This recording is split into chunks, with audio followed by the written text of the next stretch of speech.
हाँ जी सलाम अलैकुम। मेरा नाम मीदा है कि 5 बच्चे पूरी नहीं पाँदी, दिहाड़ी करने है। मेरे मियाँ नौकरी ते है, 9000 तनख्वाह देंदे नहीं, दिहाड़ी नहीं देंदे, पूरी नहीं पाँदी। 5 बच्चे जी की करिए असी 2 करन वाले 5 निक्के निक्के बच्चे न सर, ते घर दे बड़े माड़े न।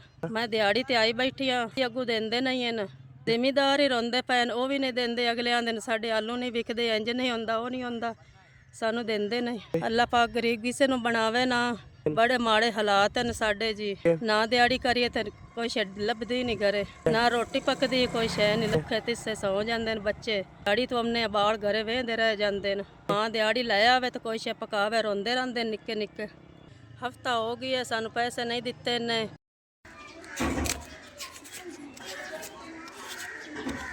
SBS ਤੁਹਾਡੀ ਮਿਹਰਬਾਨੀ, ਤੁਹਾਡੇ ਤਰਫ 5000 ਮਿਲ ਗਈ ਹੈ। ਇਸ ਤੋਂ ਗਣਾ ਦੇਵੇ ਅੱਲਾਹ ਪਾਕ, ਔਖੇ ਵੇਲੇ ਕੰਮ ਆਏ ਨੇ, ਅਸੀਂ ਬੜੇ ਖੁਸ਼ ਹਾਂ। ਅੱਲਾਹ ਪਾਕ ਇਸ ਤੋਂ ਗਣਾ ਦੇਵੇ। ਜਿੱਤ ਦੇ ਖਾਸਾ ਮਾਹ ਰਮਜ਼ਾਨ ਸ਼ਰੀਫ ਹੈ, ਤੁਹਾਨੂੰ ਦੁਆ ਦੇ।